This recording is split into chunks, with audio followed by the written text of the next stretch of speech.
আসসালামু আলাইকুম প্রিয় শিক্ষার্থীরা, আজকের এই নতুন ভিডিওতে তোমাদের আরও একবার স্বাগতম। আজকের ভিডিওতে আমি আলোচনা করব সপ্তম শ্রেণীর গণিত বইয়ের অনুশীলনী 1.1-এর 9টি নৈর্ভিত্তিক নিয়ে, যেখানে আমি তোমাদেরকে এই নৈর্ভিত্তিকগুলো বিশ্লেষণ করে দেখিয়ে দেব কোনটি সঠিক উত্তর হয়। তো আর কথা নয়, চলো দেখি।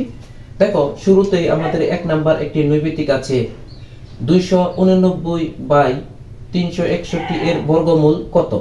হ্যাঁ, এই 269/361 এর যদি বর্গমূল আমরা নির্ণয় করতে চাই, তাহলে আমরা এভাবে বর্গমূল নির্ণয় করব। অর্থাৎ 289 কে বর্গ করলে আমরা পাই 17 এবং 361 কে বর্গ করলে আমরা পাই 19। তার মানে কিভাবে এটা উত্তর হলো আমি তোমাদেরকে দেখে দিচ্ছি। আমরা তো জানি বর্গ মানে কি, একটি সংখ্যা দুইবার কি করা, গুণন করা। যেমন 17 কে যদি গুণন করি তাহলে আমার কত হয় 289, এবং 19 যদি 19 কে গুণন করি তাহলে আমার কত হয় 361। অর্থাৎ এই 289/361 এর বর্গমূল হচ্ছে কত, 17/19। আশা করি অঙ্কটি বুঝতে পেরেছো। দ্বিতীয় নাম্বার যে নৈর্ভিত্তিক আছে এই বিষয়টি নিয়ে তোমাদের সাথে আলোচনা করব। দেখো, এখানে লেখা আছে 1.1025 এর বর্গমূল কত। হ্যাঁ, এটার বর্গমূল নির্ণয় করতে গেলে আমাদের একটু কাজ করতে হবে। কিছুটা কাজ আমি তোমাদের বোঝার সুবিধার্থে করে রেখেছি। দেখো, আমরা যদি এই সংখ্যাকে বর্গমূল করতে চাই তাহলে আমাদের নিয়ম অনুযায়ী কি করতে হবে, একটা দাগ দিতে হবে। হ্যাঁ, আমি দাগ দিয়েছি। তারপর আমি প্রত্যেকটা সংখ্যাকে জোড়ায় জোড়ায় প্রকাশ করেছি। হ্যাঁ, এই যে 25-কে জোড়ায় প্রকাশ করেছি, 10-কে জোড়ায় প্রকাশ করেছি। কিন্তু দেখা যাচ্ছে একটি সিঙ্গেল সংখ্যা, সুতরাং এই 1-কে কখনো কি করা যাচ্ছে না, জোড়ায় প্রকাশ করা যাচ্ছে না। এ পর্যায়ে আমাদের একটা কাজ করতে হবে যে কোন সংখ্যা দিয়ে গুণন করলে 1 হবে অথবা 1-এর কাছাকাছি আসবে। হ্যাঁ, আমরা যদি 1 দিয়ে 1-কে গুণন করি অবশ্যই কি হবে, 1 আমি নিয়েছি, এবং এই 1-এর নিচে 1 বসিয়ে দেওয়ার পর যদি আমি বিয়োগ করি তাহলে 1-এর থেকে 1 বিয়োগ করলে আমার কত হবে, 0 হবে। অর্থাৎ অঙ্কের বাম পাশে শূন্যের কোনো দাম নাই, সেজন্য আমি 0 বসাই নাই। এখন আমার একটি কাজ করতে হবে, তা হচ্ছে এই যে আমি যে দশমিক আছে এই দশমিকটাকে আমি এখানে বসিয়ে দিলাম, এবং আরেকটা কাজ করব, এই যে 1 আছে, আমরা তো জানি যে সাধারণত এখানে ফলে যা হয় পরবর্তী যদি স্টেপে চলে যেতে চাই তাহলে তার ডবল হয়। অর্থাৎ দেখা যাচ্ছে 1-এর ডবল কত, আমার 2, আমি 2 নিয়ে এসেছি। এ পর্যায়ে আমি এই জোড়াটাকে নিচে নামিয়ে এনেছি, কেননা আমার বাম পাশে কোনো সংখ্যা নেই। এ পর্যায়ে দেখা গেল 2 আর 10 রয়েছে। অর্থাৎ 2 দিয়ে আমার 10-কে ভাগ করা যায়, কিন্তু দেখা যায় পরবর্তীকালে আমার আবার 25 আসে, অর্থাৎ এটা সংখ্যাটা মিলে না। সুতরাং আমি কি করব, একটা 0 নিব, আর এই 0টা আমি এখানেও বসিয়ে দিব। ওকে, কেন নিব, কারণ আমার 10-এর মধ্যে যায় না, বিধায় আমি কি করতেছি, এই 0 দিয়ে আরেকটা 0 বাড়িয়ে নিয়েছি। এ পর্যায়ে আরেকটা কাজ করব, এই 0 দেওয়ার পর আমি 25 এখানে নামিয়ে আনবো। তার মানে আমার সংখ্যাটি হচ্ছে কত, 1025। এ পর্যায়ে আমার একটা কাজ করতে হবে। কি কাজ করতে হবে, অর্থাৎ আমি যদি এমন একটা সংখ্যা নেই যে সংখ্যা দিয়ে গুণন করলে এই 1025-এর কাছাকাছি আসবে অথবা 1025 মিলে যাবে, এরকম একটা সংখ্যা আমাকে নিতে হবে। তাহলে আমি কি করতে পারি, আমি এখানে যদি 5 নেই, আবার এখানে যদি 5 নেই, অর্থাৎ 205-কে যদি আমি 5 দিয়ে গুণন করি তাহলে আমার ফল আসে কত, 1025। অর্থাৎ আমি যদি এই 205-কে 5 দ্বারা গুণন করি তাহলে আমার ফল কত আসবে, অবশ্যই 1025 আসবে।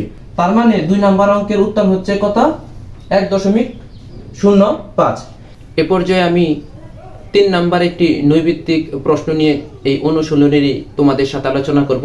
দেখো, এখানে লেখা আছে একটি মূলদ সংখ্যা হলো 0, 5, 5/2, উত্তর হবে কত, 1, 2, 3। কিভাবে আমরা বুঝলাম, কারণ আমরা জানি 0, 1, 2, 3, 4, অর্থাৎ 0 থেকে শুরু করে যত স্বাভাবিক সংখ্যা আছে সবই মূলদ সংখ্যা এবং সকল ভগ্নাংশ। ভগ্নাংশ মানে আমরা উপরে কি থাকবে, আমাদের একটা লব থাকবে, নিচে আমাদের কি থাকবে, হর থাকবে। যেমন আমার 2/5 হতে পারে। এই ধরনের যত অঙ্কই থাকবে সবই কি মূলদ সংখ্যা। তাহলে আমরা বুঝতে পারলাম যে 0 থেকে শুরু করে যত স্বাভাবিক সংখ্যা আছে এবং সকল ভগ্নাংশই কি মূলদ সংখ্যা। তার মানে উত্তর হলো 1, 2, 3। এ পর্যায়ে আমি 4 এবং 5 নাম্বার নৈর্ভিত্তিক নিয়ে তোমাদের সাথে আলোচনা করব। দেখো, এখানে আমাদের একটি অঙ্ক দেওয়া আছে যে দুটি ক্রমিক বর্গের অন্তর 19। এই অঙ্কের আলোকে আমাদের কি করতে হবে, 4 এবং 5 নাম্বার যে নৈর্ব্যক্তিক আছে এই নৈর্ব্যক্তিকগুলো আমাদের সমাধান করতে হবে। হ্যাঁ, এখানে আমি তোমাদের বোঝার সুবিধার্থে লিখে রেখেছি ক্রমিক মানে কি। ক্রমিক মানে হচ্ছে কি পাশাপাশি, আর অন্তর মানে কি, অন্তর মানে বিয়োগ। অর্থাৎ তোমাদের এমন দুইটা সংখ্যা নিতে হবে পাশাপাশি বিয়োগ করলে আমার বিয়োগ ফল কত আসবে, 19 আসবে। এটা এমন হতে পারে 2 হতে পারে, 3 হতে পারে, 4 হতে পারে, 5 হতে পারে, অর্থাৎ কি এক সংখ্যার পর আরেক সংখ্যা। কিন্তু এখানে আরেকটি কথা বলছে যে 4 নাম্বার অঙ্কে একটি সংখ্যা 10 হলে অপরটি কত, অর্থাৎ এখানে একটা সংখ্যার কথা আমাদের উল্লেখই করে দিছে। তার মানে অপর সংখ্যাটি কত, অবশ্যই যদি 9 আর 10 হয় তাহলে এই সংখ্যাটি মিলবে। কেননা এই 10 আর 9 যোগ করলে কত হয়, 19 হয়। অর্থাৎ 19 মিলাতে গেলে আমাদের কি করতে হবে, 10 আর 9 সংখ্যাটি নিতে হবে। এ পর্যায়ে এই অঙ্কটি তোমাদের বোঝার সুবিধার্থে আমি একটু বিস্তারিত লিখে দিয়েছি। যেমন আমি যদি পাশাপাশি দুইটা সংখ্যা নিই, অর্থাৎ 10 নেই আর 9 নেই, অর্থাৎ 10 কে যদি আমি বর্গ করি বিয়োগ 9 কে যদি বর্গ করি তাহলে 10 10 100 আর 9 9 কত 81, অর্থাৎ 100 থেকে যদি আমি 81 বিয়োগ করি তাহলে আমার কত আসে, 19 আসে। অবশ্যই আমার এটার সাথে কি আছে, মিল আছে। তার মানে একটি সংখ্যা যেহেতু আমার 10 দেয়া আছে, অপর সংখ্যাটি কত হবে, 9 হবে, অর্থাৎ উত্তর হবে কত আমার 9। পরবর্তী অঙ্কটি, অর্থাৎ এই অঙ্কের আলোকে 5 নম্বর অঙ্কটি হচ্ছে সংখ্যা দুটির বর্গের যোগফল কত। তার মানে যেহেতু আমার আগের অঙ্কে আমি 10 এবং 9 পেয়ে গেছি, আমি অন্তর করে অর্থাৎ বিয়োগ করে তোমাদের বুঝিয়ে দিচ্ছি। এখন এটার যোগফল, অর্থাৎ যেখানে বিয়োগ ছিল সেখানে শুধু যোগ করব। তাহলে 10 10 100 প্লাস 9 9 81। তার মানে দুটা সংখ্যার যদি বর্গের যোগফল করি আমার উত্তর হয় কত, 81। এখানে ছোট গয় হচ্ছে কি এই অঙ্কের উত্তর। এ পর্যায়ে আমি 6 নাম্বার একটি নৈর্ব্যক্তিক নিয়ে তোমাদের সাথে আলোচনা করব।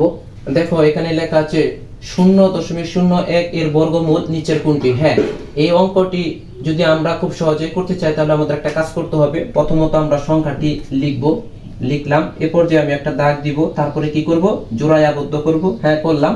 আর আমরা তো জানি যে যদি শূন্যকে আমরা বর্গমূল করি তাহলে আমাদের ফল আসবে কি, 0। হ্যাঁ, আমাদের যেহেতু শূন্যকে আমি বর্গমূল করেছি এই জন্য আমার ফল এসেছে 0, আমি 0 দিলাম।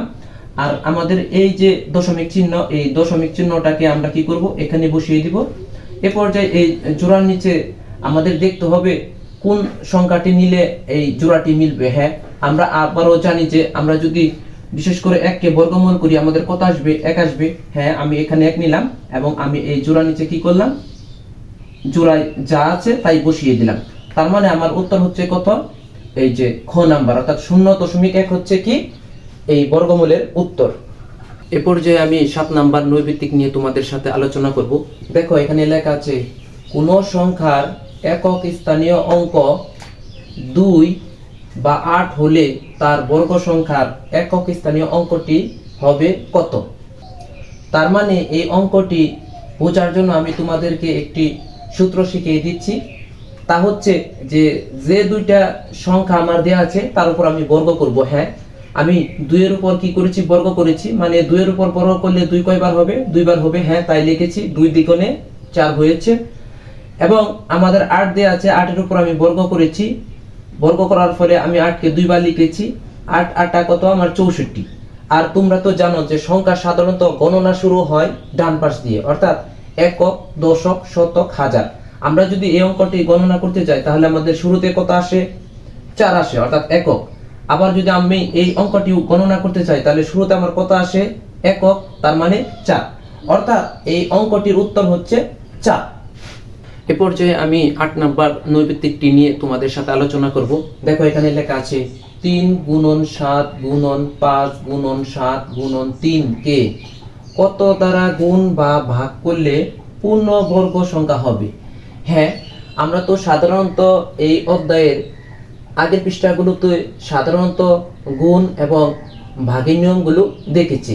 এই অঙ্কটি সহজেই সমাধান করার জন্য আমি তোমাদের একটা টেকনিক শিখিয়ে দিচ্ছি। তা হচ্ছে আমাদের যে প্রদত্ত সংখ্যাগুলো দেওয়া আছে এই সংখ্যাগুলোকে আমরা জোড়ায় প্রকাশ করব। হ্যাঁ, আমি দেখতে পাচ্ছি যে এখানে একটা 3 আর এখানে একটা 3, তার মানে এক জোড়া 3 হয়েছে। আর এখানে একটা 7, এখানে একটা 7, তার মানে এক জোড়া কি হয়েছে, 7 হয়েছে। কিন্তু এখানে আমার কি রয়েছে, মাত্র একটি 5 রয়েছে। তার মানে এই সংখ্যার সাথে যদি আমি 5 গুণন দেই তাহলে এই সংখ্যাটি কি হবে? পূর্ণবর্গ সংখ্যা হবে। কেননা আমরা জানি 3 3 আমার কত? 9। আবার আমরা জানি 7 7 কত? 49। আবার আমরা জানি 5 5 25। এগুলোরে যদি আমি বর্গ দিই, অর্থাৎ 5 5 25, এগুলোকে যদি বর্গ দিই তাহলে আমার কি হবে?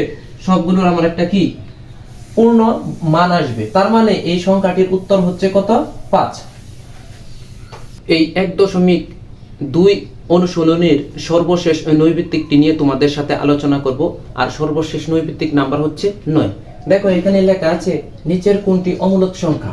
হ্যাঁ, এখানে দেওয়া আছে ক নাম্বার আছে √2, খ নাম্বারে দেওয়া আছে √9, গ নাম্বারে দেওয়া আছে √16 আর বর্গতে দেওয়া আছে √25। হ্যাঁ, আমরা এই সংখ্যাগুলোকে যদি রুট ওভার করি মানে বর্গমূল করি তাহলে দেখতে পাই যে 2 এর বর্গমূল হচ্ছে 1.4142 135, 9 এর বর্গমূল হচ্ছে 3, 16 এর বর্গমূল হচ্ছে 4 এবং 25 এর বর্গমূল হচ্ছে কত? 5। তার মানে যে বর্গমূলের পূর্ণমান আসে না সেটাই কি অমূলক সংখ্যা। এখানে 3 একটি পূর্ণমান এসেছে, 4 একটি পূর্ণমান এসেছে, 5 একটি পূর্ণমান সংখ্যা এসেছে, কিন্তু 1.4142 135 পূর্ণমান আসেনি, কারণ 2 কে বর্গমূল করলে আজীবনই চলতে থাকবে। সুতরাং এই অঙ্কের উত্তর হচ্ছে কি ক। আশা করি অঙ্কগুলো তোমরা বুঝতে পেরেছো।